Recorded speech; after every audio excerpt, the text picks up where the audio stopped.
Tuhan, saya sampaikan selamat pagi dan salam sejahtera dalam Tuhan kita Yesus Kristus. Haleluya. Sungguh bersyukur, sungguh senang bisa kembali bersama-sama beribadah untuk memuji dan memuliakan Tuhan. Bapak Ibu, kita melakukan semuanya ini untuk hormat dan kemuliaan nama Tuhan kita. Amin.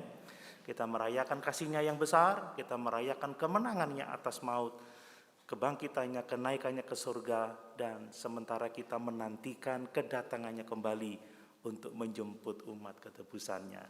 Mari, saya ajak kita membaca di dalam kitab Keluaran pasal 32, ayat 1 sampai ayat yang ke-14. Keluaran pasal 32, ayat 1 sampai ayat yang ke-14, saya membaca untuk kita semua. Demikian firman Tuhan.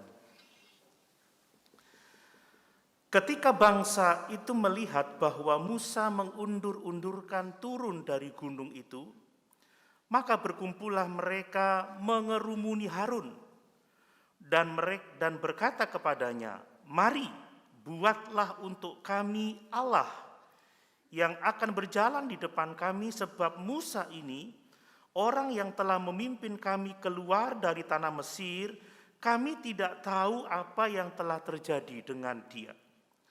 Lalu berkatalah Harun kepada mereka, "Tanggalkanlah anting-anting emas yang ada pada telinga istrimu, anakmu laki-laki dan perempuan, dan bawalah semuanya kepadaku." Lalu seluruh bangsa itu menanggalkan anting-anting emas yang ada pada telinga mereka dan membawanya kepada Harun. Diterimanya itu dari tangan mereka, dibentuknya dengan pahat dan dibuatnyalah daripadanya anak lembu tuangan. Kemudian berkatalah mereka, "Hai Israel, inilah Allahmu yang telah menuntun engkau keluar dari tanah Mesir." Ketika Harun melihat itu, didirikannya mezbah di depan anak lembu itu. Berseluruh Harun katanya, "Besok hari raya bagi Tuhan." Dan keesokan harinya pagi-pagi maka mereka mempersembahkan korban bakaran dan korban keselamatan. Sesudah itu duduklah bangsa itu untuk makan dan minum, kemudian bangunlah mereka dan bersukaria.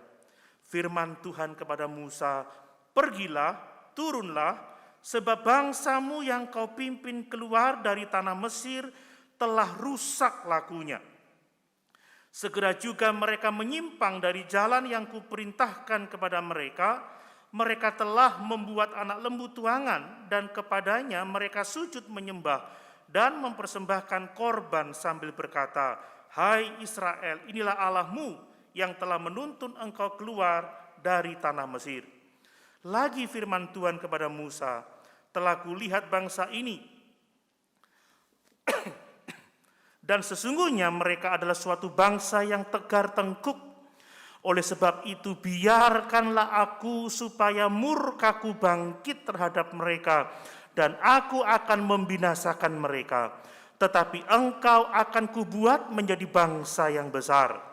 Lalu Musa mencoba melunakkan hati Tuhan Allahnya dengan berkata, 'Mengapakah Tuhan murkamu bangkit terhadap umatmu yang telah kau bawa keluar dari tanah Mesir dengan kekuatan yang besar dan dengan tangan yang kuat?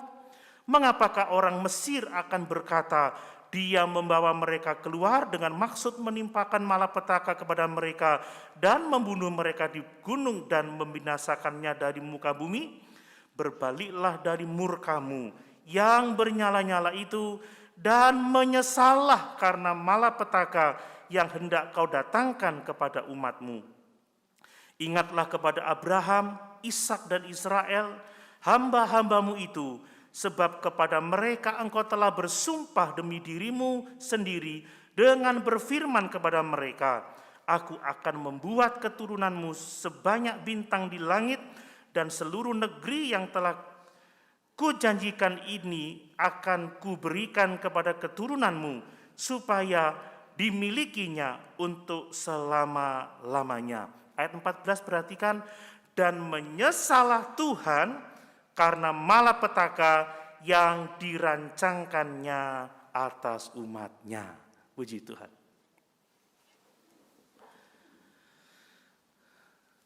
Bapak Ibu yang dikasihi oleh Tuhan, melalui kisah ini, melalui ayat-ayat ini, saya mengajak kita untuk belajar tentang doa yang kuat, doa yang menggerakkan Tuhan. Dengan kata lain, adalah doa yang memiliki pengaruh yang sangat besar terhadap Tuhan. Bapak Ibu percaya bahwa doa-doa kita sangat berpengaruh kepada Tuhan? Bahkan doa yang tepat sesuai dengan kehendak Allah itu dapat menggerakkan Tuhan melakukan sesuatu yang kita mohonkan. Ini hal yang sangat luar biasa. Perhatikanlah bagaimana Musa dia berdoa kepada Tuhan. Musa berdoa untuk bangsa Israel yang hendak dibinasakan oleh Tuhan.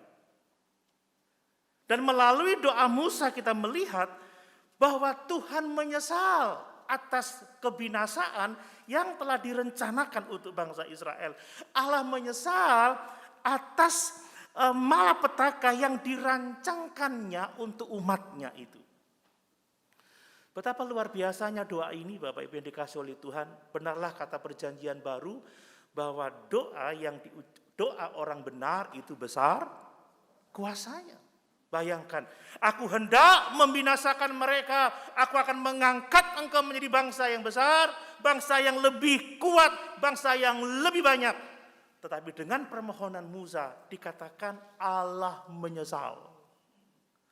Allah menyesal karena malapetaka yang dirancangkannya atas umatnya itu. Tentunya kita semua ingin bahwa doa-doa kita didengar oleh Tuhan. Tidak sekedar didengar oleh Tuhan, tetapi doa kita dapat menggerakkan Tuhan melakukan apa yang kita mohonkan. Supaya doa kita memiliki pengaruh yang kuat terhadap Tuhan seperti yang kita lihat dalam kasus doa Musa ini. Nah, Bapak Ibu yang dikasihi oleh Tuhan, sebelum kita melihat hal-hal apa yang dibutuhkan agar doa kita kuat, agar doa kita dapat menggerakkan Tuhan, mari kita melihat sedikit tentang apa yang dimaksud dengan menyesallah Tuhan. Atau apa yang dimaksud dengan Allah itu menyesal. Apakah Allah manusia sehingga menyesal? Tentu saja tidak. Tetapi mengapa dikatakan dalam teks ini bahwa Allah itu menyesal? Sudah cukup lama kebenaran ini menjadi pergumulan, menjadi pertimbangan, menjadi perdebatan. Apa yang dimaksud dengan Allah menyesal? Kalau saya memperhatikan dalam terjemahan aslinya, saudara, kata menyesal itu diterjemahkan dari kata Ibrani naham. Apa Bapak Ibu? Naham. Naham itu memiliki cukup banyak arti tetapi intinya sama.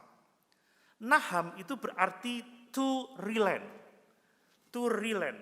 Artinya bahwa Allah itu mengalah. Jadi menyesal itu bisa berarti Allah itu mengalah. Ya. Mengalahlah Tuhan, nah, kan begitu kan? Itu artinya to relent. Kemudian kata naham itu juga dapat memiliki arti to repent. Repent yang sering kali diterjemahkan dengan bertobat. Ini juga memiliki pengertian yang sama. Nah, Alkitab terjemahan baru kita ini mengambil arti ini, to repent, menyesal. Tetapi menyesal itu juga memiliki arti pertobatan. Jadi Allah itu menyesal, juga memiliki arti Allah itu bertobat.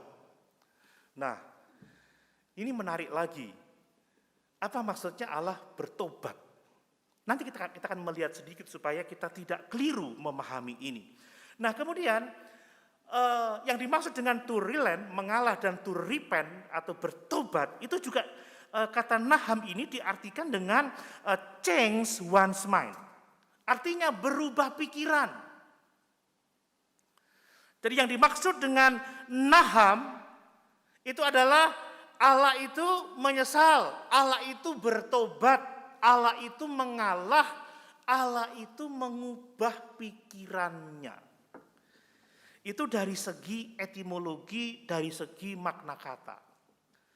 Nah, kalau Bapak Ibu membaca terjemahan bahasa Inggris King James Version, dia menggunakan kata bertobat. Lalu bertobatlah Allah, repent. Kalau NIV itu to relent. Ya. Jadi Allah itu mengalah. Kalau saya membaca di New American Standard Bible, dikatakan Allah itu change one's mind. Allah itu mengubah pikirannya karena doa Musa. Betapa kuatnya doa Musa itu. Amin Bapak Ibu. Doa yang menyebabkan Allah berubah pikiran.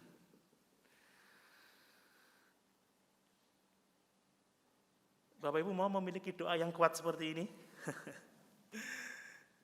Saudara, berkenaan dengan kata naham, ya bagaimanapun Alkitab menerjemahkannya, entahkah itu mengalah, entahkah itu Allah bertobat, atau Allah mengubah pikirannya, tapi saya mau mengajak kita belajar, ada hal yang sangat penting yang perlu kita pelajari tentang bagaimana kita bisa berdoa seperti Musa, doa yang sangat kuat, doa yang sangat berpengaruh atas Tuhan sendiri.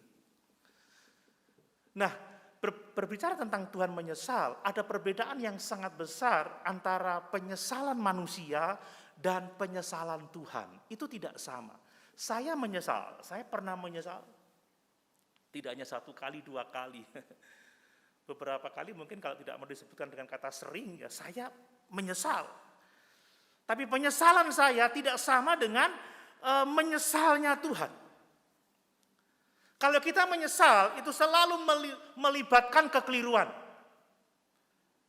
Kalau kita menyesal, selalu melibatkan keraguan-raguan atas apa yang telah kita lakukan. Kalau kita menyesal, kalau manusia menyesal, itu selalu berkaitan dengan perlunya kita berbalik dari dosa-dosa kita dan kembali kepada Tuhan. Itu menyesal. Itu bertobat, to repent. Jadi kalau manusia menyesal, karena kita bisa berbuat salah. Amin. Kalau manusia menyesal, karena kita berdosa dan kita harus berbalik kepada Allah dari dosa-dosa kita.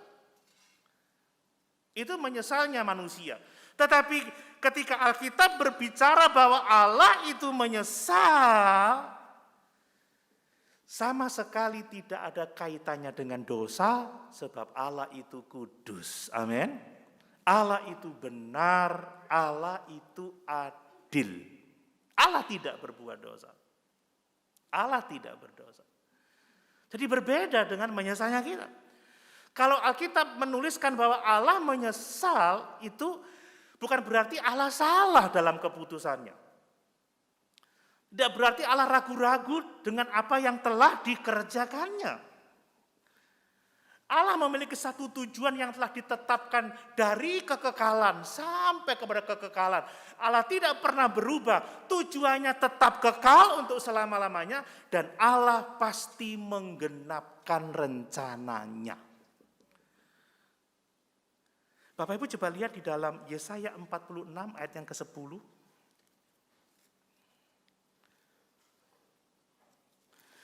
Yesaya 46 ayat 10.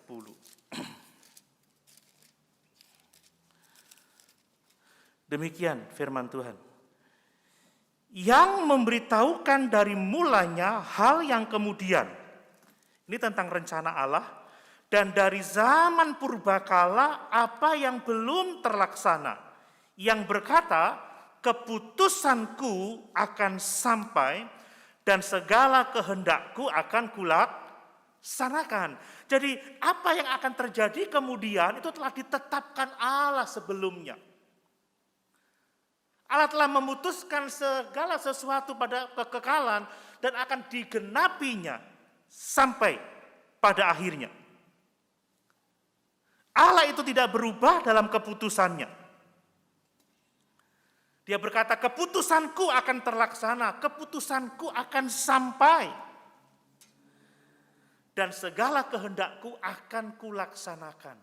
Tuhan, Allah yang kudus, Allah yang benar, Allah yang adil, Dia tidak berdosa. Allah tidak pernah salah, Dia tetap pada rencananya, dan dia akan menggenapkan apa yang dikehendakinya. Dan itu juga ditegaskan oleh Rasul Paulus dalam Efesus 1 ayat yang ke-11. Coba kita lihat Efesus 1 ayat yang ke-11. Jadi jangan sampai kita salah memahami arti kata menyesal atau bertobatnya Allah itu. Efesus 1 ayat yang ke-11. Demikian firman Tuhan.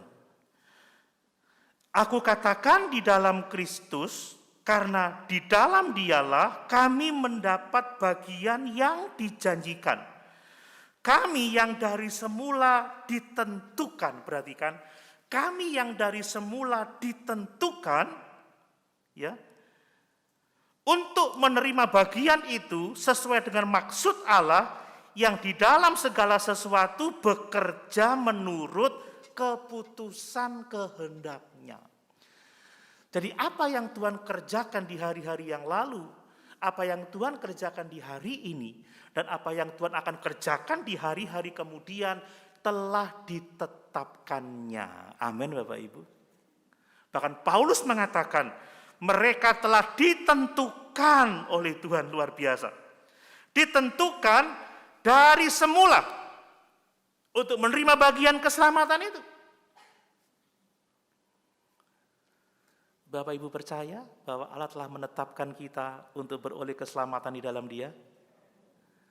Itu yang perlu kita percayai. Ini keputusan Tuhan. Semua orang telah berdosa, telah kehilangan kemuliaan Allah. Tidak ada yang benar, tidak ada yang berakal budi, tidak ada yang mencari Allah, tidak ada yang berbuat baik. Jejak kehidupan kita hanya kebinasaan semata-mata. Kita mati karena pelanggaran dan dosa-dosa kita.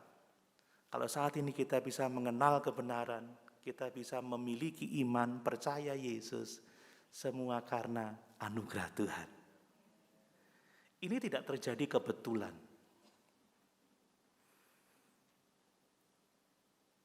Ini berkaitan erat dan inilah ketetapan Tuhan atas kita. Pada waktu Paulus dia mengatakan panggilannya, Tuhan telah menetapkan aku sebelum dunia dijadikan untuk menjadi pelayannya.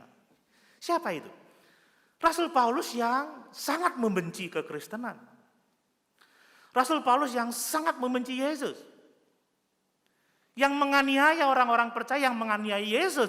Tetapi dia ditetapkan oleh Allah, dia dipilih untuk memberitakan nama Tuhan kepada bangsa-bangsa lain. Amin. Itu ketetapan Tuhan. Memang kalau berbicara tentang ketetapan Tuhan, seringkali kita sukar untuk menerima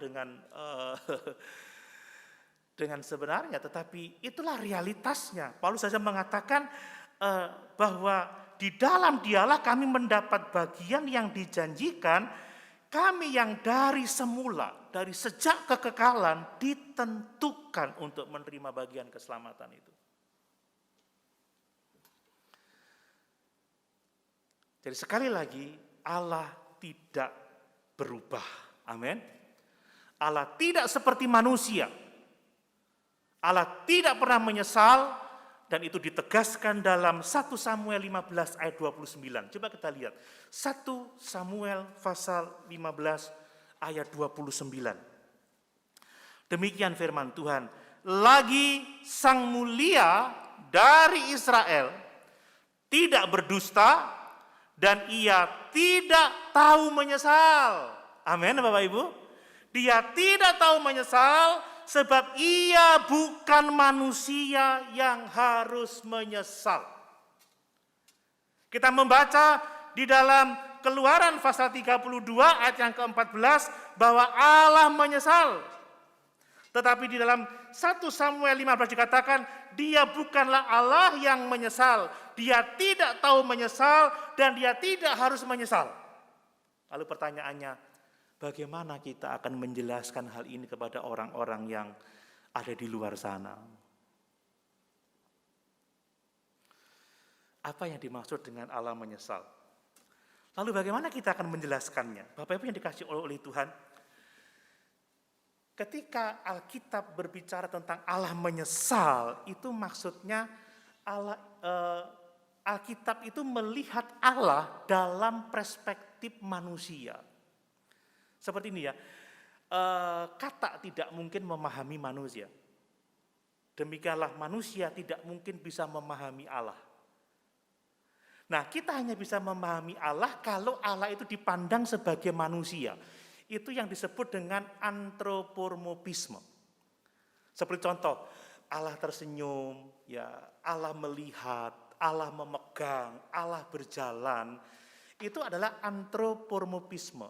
Maksudnya memandang Allah dalam perspektif manusia. Kita hanya bisa mengenal Allah ketika dia digambarkan sebagai manusia. Karena Allah itu adalah roh. Amin Bapak Ibu. Roh tidak punya tangan, roh tidak punya mata, roh tidak punya telinga, roh tidak punya kaki, roh tidak punya mata tetapi bisa melihat. Roh tidak punya tangan tetapi bisa memegang. Jadi Allah menyesal itu karena Allah dilihat dari sudut pandang manusia. Jadi dari sudut pandang manusia sepertinya Allah itu menyesal. Itu maksudnya begitu. Dari sudut pandang kita sepertinya Allah itu bertobat. Dari sudut pandang kita sepertinya Allah itu mengubah pikirannya tetapi yang sebenarnya dari sisi Allah, Allah tidak pernah menyesal. Amin. Dari sisi Allah, Allah tidak bertobat karena Allah tidak ada melakukan kesalahan apapun juga. Dari sisi Allah, Allah tidak pernah mengubah pikirannya. Sebab Allah benar dan tidak pernah salah. Amin Bapak Ibu. Kalau Allah mengubah pikirannya seperti kita melihatnya, artinya Allah salah dong. Jadi Allah menyesal itu adalah dalam perspektif kita. Sepertinya Allah itu berubah pikiran, sepertinya Allah itu menyesal atas apa yang telah dilakukannya. Tetapi sesungguhnya Allah sendiri tidak menyesal, Allah sendiri tidak berubah, Allah sendiri tidak perlu bertobat. Mungkin sebagai contoh bagaimana kita memandang matahari. Ya, saya kadang suka lagunya Chrisye itu ya, surya tenggelam. Kok fals ya? Enggak boleh nyanyi itu berarti ya. Jadi kita memandang matahari itu terbit tenggelam. Dalam perspektif kita, matahari itu terbit tenggelam, seolah-olah matahari itu bergerak. Tapi apakah matahari bergerak?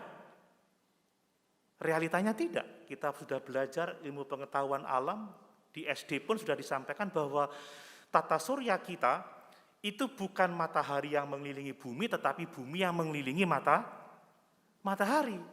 Jadi kalau saya mengatakan matahari terbit di ufuk timur, matahari tenggelam, itu dalam perspektif kita manusia. Itu dalam sudut pandang kita manusia. Itu sesuai dengan pengertian kita. Ayo kita lihat sunrise, matahari terbit. Sunset, matahari tenggelam. Tapi sesungguhnya yang bergerak itu adalah bumi. Yang berotasi itu adalah bumi mengelilingi matahari. Dan dari rotasi itu, kita yang mendatangi matahari, kita yang menjauhi matahari. Jadi bukan matahari tenggelam, bukan matahari terbenam. Tapi dalam perspektif kita, dalam sudut pandang kita, matahari terbit, matahari tenggelam, matahari bergerak. Tetapi sesungguhnya matahari stand still, tetap tinggal di sana. Saya harap kita semua bisa paham ini. Amin Bapak Ibu. Kalau ada orang yang mengatakan, Tuhanmu menyesal, berarti Tuhanmu salah, Tuhanmu keliru, ketetapannya harus diperbaiki, keputusannya harus dikoreksi. No. Dan begitu banyak ayat yang mengatakan bahwa Tuhan tidak berubah dulu, sekarang, dan sampai selama-lamanya. Keputusannya akan terlaksana di Allah yang kudus, Allah yang benar. Kalau Alkitab mengatakan lalu menyesal Allah, karena Alkitab memandang Allah dari sudut pandang kita manusia. Jadi apakah salah kita mengatakan Tuhan menyesal, Tuhan mengubah pikirannya? Tidak sama sekali. Karena kita melihat Allah dari sudut pandang kita. Lalu menyesal Tuhan karena malapetaka yang dirancangkannya atas umatnya.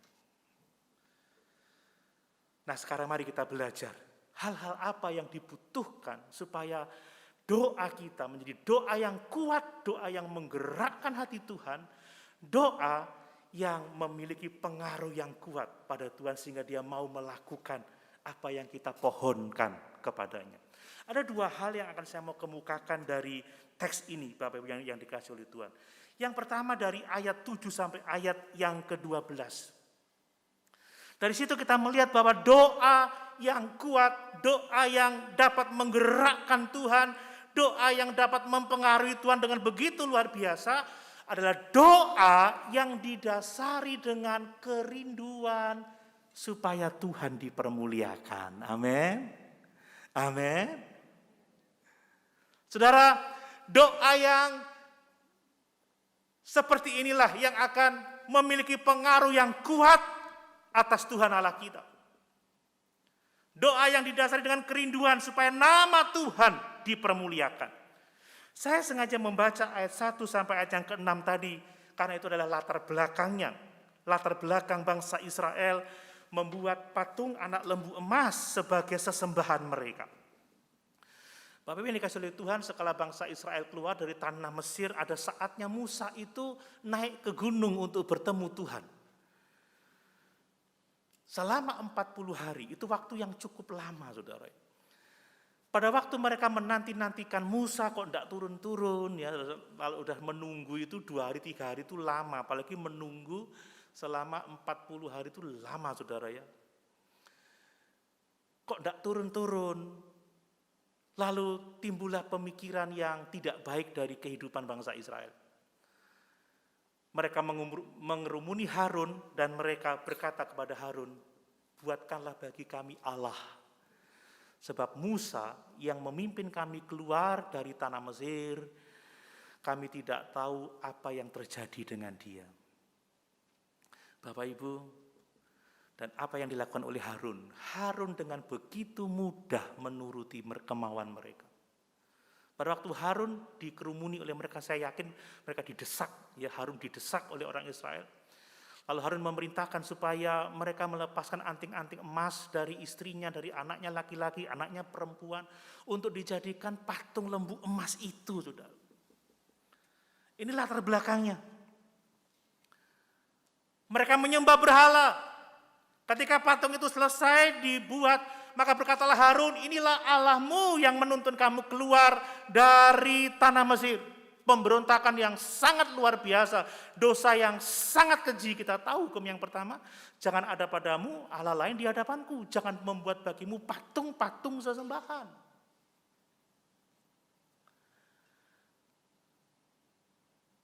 Dan ini memilukan hati Tuhan.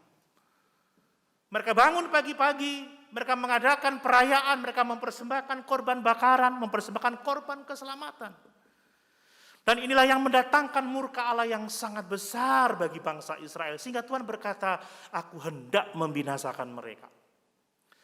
Bapak Ibu, hati-hati kalau kita sudah tidak dekat dengan Tuhan, pengaruh dunia itu sangat kuat dalam kehidupan kita. Amin. Kenapa Musa aman-aman saja? Karena dia dekat dengan Tuhan, dia berjumpa dengan Tuhan muka dengan muka. Dia memiliki koneksi, memiliki hubungan yang benar dengan Tuhan. Sementara Harun, dia jauh di bawah. Pikirannya sudah mulai tidak tertuju kepada perintah Tuhan, kehendak Tuhan, rencananya. Tetapi pikirannya dipengaruhi oleh dunia di sekitarnya sehingga bangsa ini terpengaruh. Harun pun tidak bisa menolak kemauan mereka dan mereka membuat patung berhala dan menyembahnya. Bapak Ibu, mari kita terus dekat pada Tuhan. Amin. Biarlah firman Allah itu setiap hari memenuhi pikiran kita, setiap hari memenuhi hati kita supaya pengaruh dunia yang begitu hebat tidak mengambil alih kehidupan kita. Sekarang ini saudara ada banyak pengaruh. Saudara bisa mendapat informasi dengan begitu mudah, mendengarkan pengajaran-pengajaran yang begitu banyak berseliweran di dunia maya, saudara. Kalau Bapak Ibu tidak punya koneksi dengan Tuhan, Bapak Ibu tidak benar-benar berdoa, tidak benar-benar membaca Alkitab, tidak benar-benar rajin beribadah, jangan-jangan pikiran kita bisa kemasukan hal-hal yang keliru. Jangan sampai bapak-bapak seperti ini, Cak Nun yang mengaku kesambet itu. Ya, hanya dekat Allah saja kita tetap kuat di dalam Tuhan.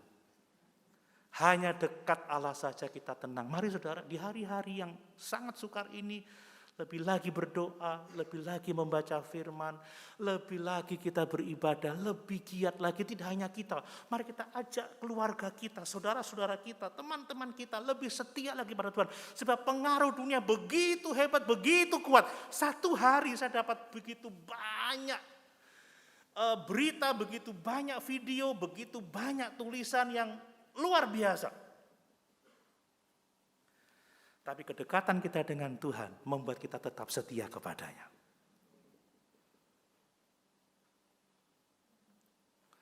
Jangan seperti Harun yang dengan mudah mau diajak kompromi dengan dosa karena kurang dekat dengan Tuhan. Mari kita lebih dekat lagi dengan Tuhan. Amin. Supaya kita tidak jatuh dalam dosa yang menimbulkan murka Allah yang sangat luar biasa. Saudara, mulai bulan Februari kebaktian sudah mulai berjalan seperti biasa. Mari aktif di wadah-wadah. Amin. Ya, kaum pria jangan lagi kesebelasan. Tapi apa ya? Harus semuanya hadir di kaum pria ini. Amin. Lebih dekat lagi sama Tuhan. Amin. Berarti Kamis depan tanggal berapa ya? Berarti ada kebaktian kaum pria ini. Wanita lebih giat lagi. Kenapa saya katakan lebih giat lagi? Karena wanita paling semangat, saudara ya.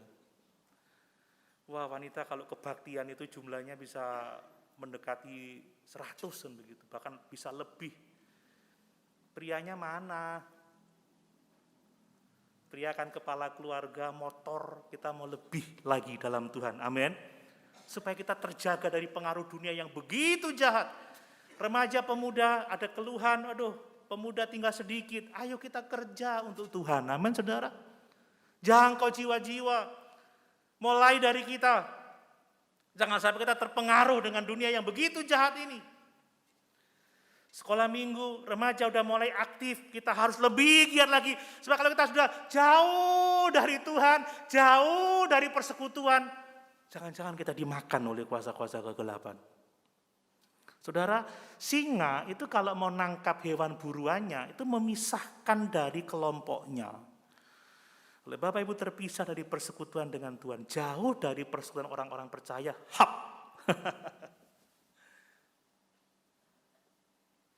Mari kita setia. Amin. Nah, akibat, oh iya, saya perlu tambah lagi, ada kebaktian hari Rabu. Amin Bapak Ibu. Ada kebaktian tengah minggu. Bicara persekutuan dengan Tuhan, jangan hitung-hitungan. Amin. Kita butuh koneksi dengan Tuhan. Kita butuh dekat dengan Tuhan. Nanti sore saya akan sampaikan doa yang kuat itu adalah doa dari orang yang memiliki hubungan yang dekat dengan Tuhan. Tuhan itu tidak pernah memfavoritkan seseorang, tetapi realitanya Tuhan dekat dengan orang-orang tertentu dan apa yang diminta oleh orang-orang itu dilakukan oleh Tuhan. Mari, Ibu Gembala sudah katakan mulai bulan Februari kebaktian seperti biasa. Mari kita giat melakukan pekerjaan Tuhan seperti yang dinyatakan kepada kita. Amin. Oke. Nah saudara, akibat pemberontakan bangsa Israel ini, maka sebagai respon, maka Musa dia berdoa kepada Tuhan. Dikatakan Musa ingin melunakkan hati Allahnya dan dia berdoa kepada Tuhan.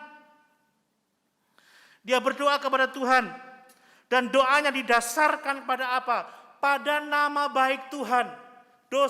Doanya didasarkan atas kerinduan untuk memuliakan Tuhan. Musa tidak mencari kepentingannya sendiri, padahal dia dijanjikan bahwa biarkanlah aku membinasakan bangsa ini dan aku akan menjadikan kamu bangsa yang besar, bangsa yang lebih kuat, bangsa yang lebih banyak. Tetapi Musa tidak memikirkan kepentingannya sendiri.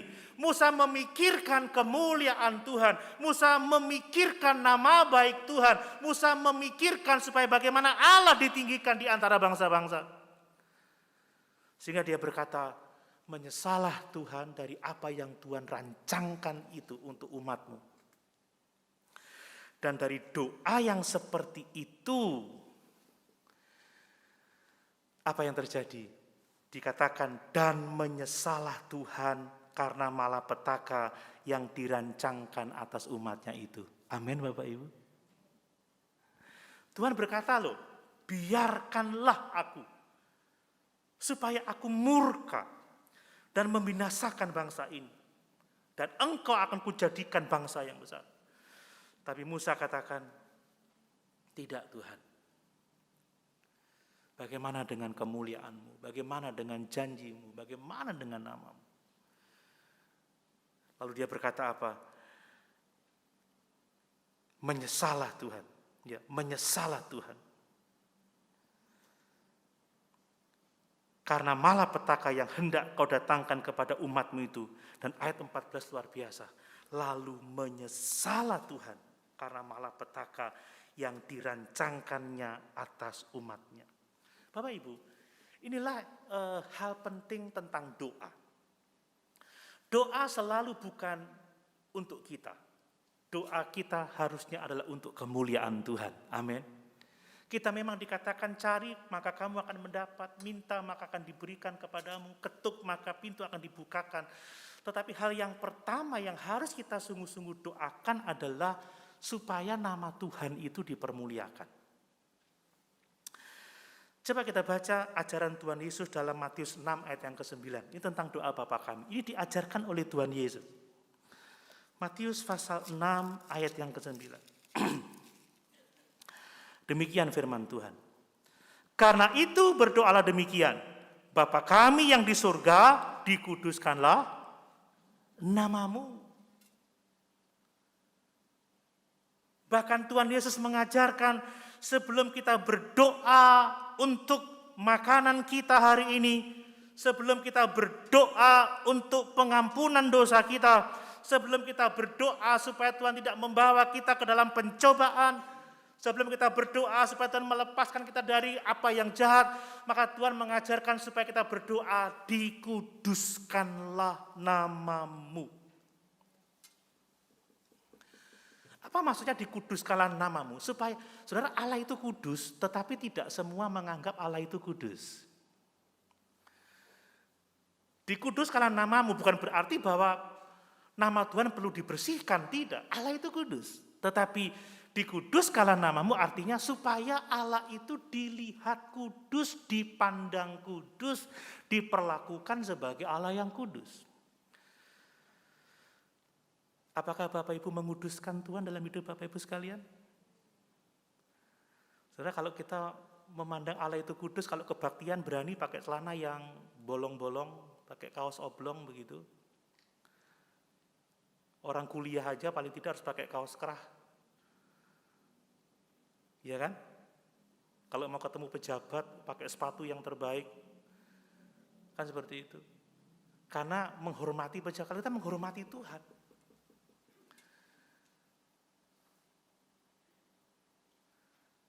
Ya ibadah ya seperti kita sekarang ini, yang rapi, yang bersih. Karena kita memandang Allah itu kudus. Amin. Kalau Bapak Ibu menghormati seseorang, nggak akan sembarangan kita. Inilah inti dari pelajaran doa, saudara. Mari kita berdoa supaya apa? Supaya nama Tuhan dikuduskan. Supaya Tuhan dimuliakan seperti Tuhan. Mengapakah engkau melakukan ini? Apa yang dikatakan oleh orang-orang Mesir? Engkau telah melepaskan umatmu dari perbudakan dengan tangan yang kuat, dengan kekuatan yang luar biasa. Tapi sekarang engkau mau membinasakan mereka. Apa kata dunia? Apa kata dunia?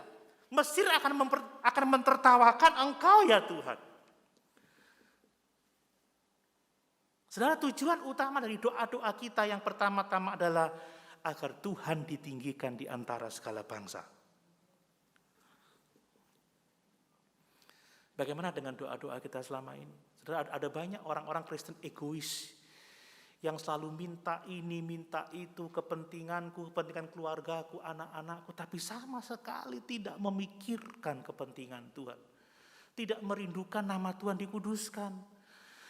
Kalau ada sesuatu yang tidak suka dari gerejanya, dia mulai cari tempat lain yang dianggapnya lebih menyenangkan, lebih memenuhi kebutuhannya, tapi tidak punya kerinduan untuk membangun pekerjaan Tuhan demi kemuliaan Tuhan.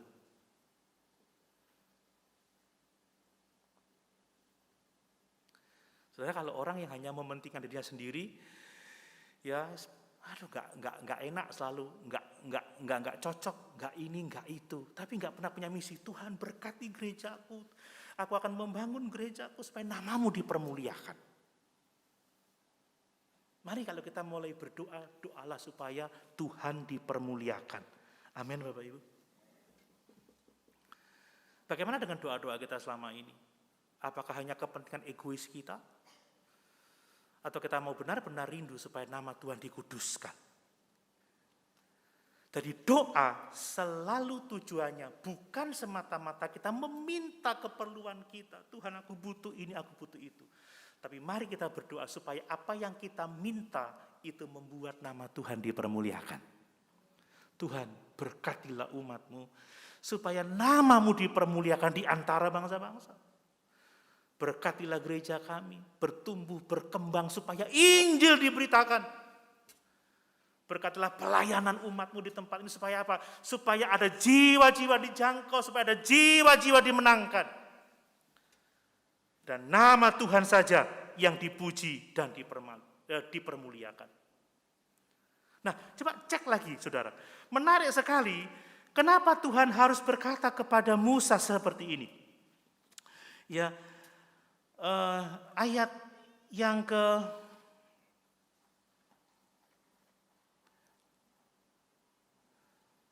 10.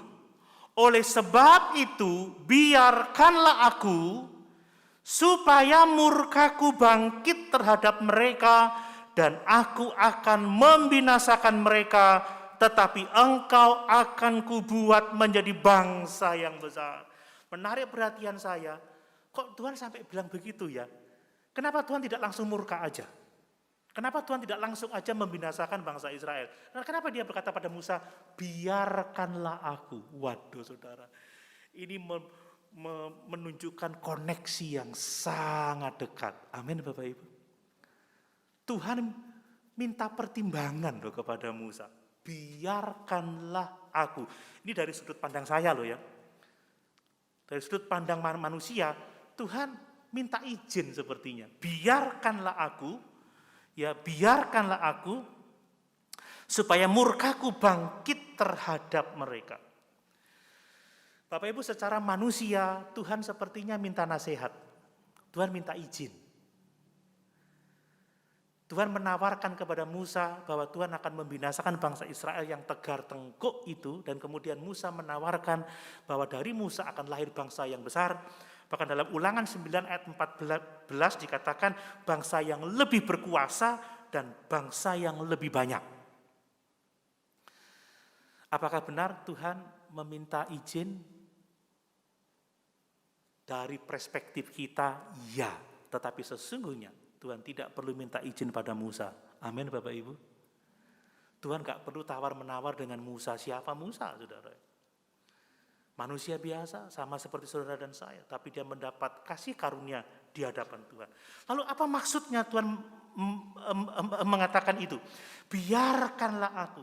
Dia menawarkan untuk apa? Untuk membinasakan bangsa Israel dan untuk mengangkat dia menjadi bangsa yang besar.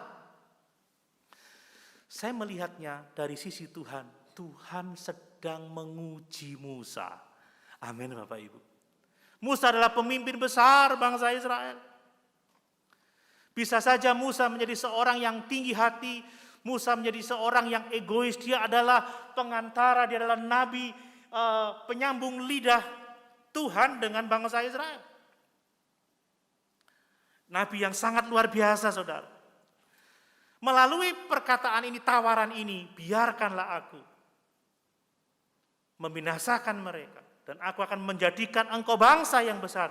Maksud Allah adalah menguji Musa untuk membuktikan karakter Musa, bahwa dia pantas, dia layak, dia cocok menjadi nabinya Tuhan yang dipakainya dengan luar biasa. Dan luar biasanya saudara, Musa itu lulus. Amin Bapak Ibu. Wah, kalau ada karakter yang keliru dari Musa, dia seorang yang egois, seorang yang mementingkan dirinya sendiri, seseorang yang tidak memikirkan kemuliaan Tuhan. Boleh juga Tuhan. Bunuh aja bangsa Israel dan jadikan aku bangsa yang besar. Bukankah aku juga keturunan Abraham? Dan engkau juga tidak mengingkari janjimu terhadap Abraham, Ishak dan Israel. Oke Tuhan, binasakan mereka dan jadikan aku bangsa yang besar. Musa lulus, saudara. Musa bisa saja berpikir untuk dirinya sendiri. Mereka bangsa Tegar Tengku pantas binasa, tapi aku layak jadi bangsa yang besar. Tetapi Musa tidak berpikir seperti itu. Musa lebih memikirkan nama baik Tuhan. Amin Bapak Ibu. Apakah dalam pengiringan kepada Tuhan kita hanya memikirkan diri sendiri? Ataukah kita memikirkan Tuhan, memikirkan pekerjaannya, memikirkan persekutuan kita orang-orang percaya? Apakah Bapak Ibu memikirkan keberhasilan keluargamu sendiri, keberhasilan pekerjaanmu, tapi apakah engkau memikirkan keberhasilan pekerjaan Tuhan di tempat ini? Apakah kita akan melakukan sesuatu untuk kemajuan pekerjaan Tuhan di tempat ini, ataukah kita akan cuek-cuek saja? Oh, apakah yang terjadi, terjadilah. Apakah akan seperti itu? Apakah yang telah engkau lakukan untuk Tuhan, untuk pekerjaannya, untuk kemuliaannya? Musa punya kesempatan untuk mengatakan, binasakan mereka Tuhan. Jadikan aku bangsa yang lebih kuat, bangsa yang lebih berkuasa, bangsa yang lebih banyak. Tapi Musa punya hati mengasihi Tuhan. Dia tidak memikirkan dirinya sendiri, tetapi dia memikirkan agar nama Tuhan dipermuliakan. Amin. Kalau doa kita ingin menggerakkan hati Tuhan, jangan jadi orang egois. Jangan hanya memikirkan kepentingan kita sendiri. Jangan sampai ngambil kesempatan untuk kemuliaan kita sendiri. Jangan mau cari berhasilnya sendiri. Tapi mari seperti Musa. Musa berdoa apa? Tuhan, mengapakah orang Mesir akan berkata, dia membawa mereka keluar dengan maksud menimpakan malapetaka kepada mereka dan membunuh mereka di gunung dan membinasakannya dari muka bumi. Berbaliklah dari murkamu dan menyesallah karena malapetaka yang kau rancangkan untuk umatmu itu. Kita bisa minta apa saja yang kita butuhkan. Amin. Amin. Tapi jangan lupa, Yesus mengajarkan dalam kita berdoa, dikuduskanlah namamu.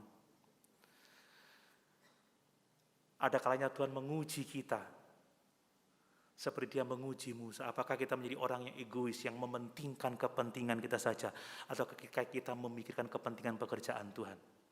Maukah kita berkorban untuk itu? Itu yang kita pelajari dari doa Musa yang menggerakkan hati Tuhan. Nah, yang berikutnya, ayat yang ke-7, perhatikan Bapak Ibu. Berfirmanlah Tuhan kepada Musa, pergilah, turunlah, sebab bangsamu yang kau pimpin keluar dari tanah Mesir telah rusak lakunya. Saya mau bertanya, siapa sesungguhnya yang memimpin bangsa Israel keluar dari perbudakan di Mesir? Jawabannya pasti Tuhan, tetapi dia menggunakan Musa. Amin. Bangsa Israel itu umat Tuhan atau umat Musa, Bapak Ibu? Umatnya Tuhan. Bapak Ibu jemaatnya eklesia atau jemaat Tuhan? Jemaat Tuhan, tapi bergereja lokal di eklesia. Tapi kita semua jemaat Tuhan.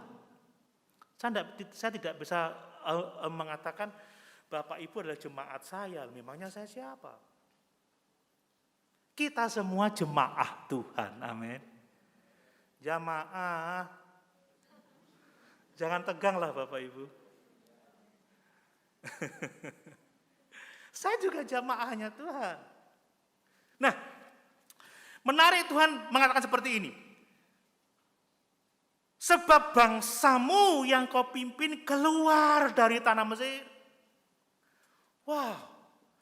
Saudara, ini menunjukkan bahwa Allah tidak berpihak lagi kepada bangsa Israel sebab mereka telah membuat berhala. Dan mengatakan bahwa lembu emas itu, patung lembu emas itu adalah Tuhan yang memimpin mereka keluar dari tanah Mesir.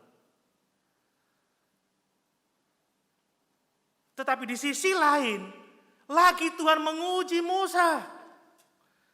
Mau dilihat bagaimana respon Musa ketika dia katakan, bangsamu yang kau tuntun keluar dari tanah Mesir, umatmu, bangsamu yang kau besarkan, yang engkau rawat dari Mesir sampai saat ini, telah rusak lakunya. Bisa saja Musa berpikir, ya Tuhan, aku telah berhasil, aku telah sukses, aku yang menuntun mereka keluar dari perbudakan, aku yang telah memimpin mereka, mereka adalah bangsaku. Tapi sekali lagi Musa lulus ujian, saudara. Lihat perkataan Musa di ayat yang ke-12, di ayat yang ke-11, saudara. Lalu Musa mencoba melunakkan hati Tuhan Allahnya dengan berkata, mengapakah Tuhan murkamu bangkit terhadap umatmu? Dia tidak berkata, mengapakah engkau murka terhadap bangsaku? Enggak. Terhadap umatmu yang telah kau bawa keluar dari tanah Mesir dengan kekuatan yang besar dan dengan tangan yang kuat. Saudara, Musa tahu bahwa bangsa Israel itu bukan bangsanya, bukan umatnya, dan bukan dia yang memimpin bangsa Israel keluar dari Mesir. Semuanya itu karena Tuhan. Bapak Ibu, kalau kita bisa ada sekarang, semua karena Tuhan. Tuhan yang memampukan kita, Tuhan yang menolong kita, sehingga semua bisa terjadi seperti sekarang ini. Jangan ada yang mengatakan, kalau bukan karena saya, kalau bukan karena dia, kalau bukan karena siapapun juga. Bukan, semua karena Tuhan. Musa mengakui itu. Dan hanya orang-orang yang rendah hati seperti ini, yang tidak memikirkan dirinya sendiri, yang akan memiliki doa yang sangat kuat dan bisa menggerakkan hati Tuhan. Bapak Ibu, doa harus untuk kemuliaan Tuhan. Sebab segala sesuatu dari Tuhan, oleh Tuhan, dan untuk kemuliaan Tuhan. Amin. Saya senang membaca Mazmur 115 ayat 1. Coba lihat Mazmur 115 ayat 1. Ini yang harus kita lakukan dengan kehidupan kita. Mazmur 115 ayat 1. Ya. Bukan kepada kami ya Tuhan, bukan kepada kami, tetapi kepada nama-Mu lah beri kemuliaan. Oleh karena kasih-Mu, oleh karena setia-Mu. Mari saudara, kita menjadi seperti Musa yang rendah hati, yang tidak menganggap apa yang dilakukannya adalah berasal dari kekuatan dia. Dia mengakui bahwa bukan dia yang membuat semuanya terjadi, hanyalah Tuhan, hanyalah berkat Tuhan, hanyalah pertolongan Tuhan. Nah, bagaimana dengan doa-doa kita selama ini? Apakah kita berdoa dengan rendah hati? Apakah kita berdoa untuk kepentingan Tuhan atau kita hanya sekedar berdoa untuk kepentingan kita sendiri? Yakobus mengingatkan di dalam Yakobus 4 ayat yang ketiga, coba perhatikan Yakobus 4 ayat yang ketiga. Atau kamu berdoa juga tetapi kamu tidak menerima apa-apa karena kamu salah berdoa, sebab yang kamu minta itu hendak kamu habiskan untuk memuaskan hawa nafsumu. Saudara, doa itu tidak akan kuat kalau hanya untuk memuaskan kepentingan pribadi kita, memuaskan nafsu kita. Doa akan kuat kalau doa itu untuk kemuliaan Tuhan. Filipi 1 ayat 20. Apa kata Paulus di sana? Filipi 1 ayat 20. Ya, Sebab yang sangat kurindukan dan kuharapkan ialah bahwa aku dalam segala hal tidak akan beroleh malu, melainkan seperti sedia kala. Demikian pun sekarang Kristus dengan nyata dimuliakan di dalam tubuhku, baik oleh hidupku maupun oleh matiku. Amin. Mari apa yang Tuhan berikan kepada kita, kita mau kembalikan untuk hormat dan kemuliaan bagi nama Tuhan. Yang kedua, yang terakhir. Bapak Ibu, saya tadi berencana berkhotbah pendek, tapi jadinya panjang. Semua untuk kemuliaan Tuhan, amin. Semua untuk kemuliaan Tuhan. Kalau saya mau egois, sebentar aja, gak terlalu capek. Tapi saya mau firman Tuhan diberitakan. Satu lagi poin saudara. Doa yang kuat, doa yang akan menggerakkan Tuhan adalah doa yang didasari untuk melihat janji Tuhan itu digenapi. Amin. Coba lagi kita melihat Keluaran 32 ayat yang ke-13. Musa mengingatkan Tuhan, ingatlah kepada Abraham, Ishak dan Israel, hamba-hambamu itu, sebab kepada mereka engkau telah bersumpah demi dirimu sendiri dengan berfirman kepada mereka, aku akan membuat keturunanmu sebanyak bintang di langit, dan seluruh negeri yang telah kujanjikan ini akan kuberikan kepada keturunanmu supaya dimilikinya untuk selama-lamanya. Musa tidak mau bahwa Allah tidak menggenapi janjinya. Musa tahu bahwa Allah telah berjanji akan memberkati Abraham, Ishak dan Israel. Israel adalah nama perjanjian dari Yakub. Tuhan mengingatkan, Musa mengingatkan Tuhan, jangan lupa engkau sudah berjanji, janjinya harus ditepati Tuhan. Jangan seperti lagu lama itu ya, kau yang berjanji, kau yang mengingkari. Diulang lagi, kau yang berjanji, diputar lagi, kau yang mengingkari. Waduh. Tuhan, masa engkau berjanji, engkau mengingkari? Lihat sekali lagi saudara, itu dari perspektif manusia. Allah tidak akan pernah ingkar janji. Tapi Tuhan mau melihat kehidupan Musa. Bapak Ibu, Tuhan mau melihat kehidupan kita. Apakah kita berdoa hanya untuk kehendak kita, keinginan kita, kemauan kita? Apakah kita berdoa supaya kehendak Tuhan digenapi? Apakah kita berdoa supaya janji-janji Tuhan digenapi? Bapak Ibu, banyak orang yang salah tentang janji-janji Tuhan ya. Ya memang Tuhan pernah berjanji, mintalah apa saja maka akan diberikan kepadamu. Lalu kalau kita minta sesuatu pasti dikasih. Tuhan, saya minta jet 20 miliar. Kasih enggak kira-kira saudara? Permintaan kita pun harus sesuai dengan kehendak Tuhan. Kadang kita itu mau menjadikan Tuhan seperti jin. Ya, minta apa saja dituruti. Atau kita meletakkan kekang, seperti meletakkan kekang pada mulut kuda. Tarik kanan, kiri, berhenti, maju.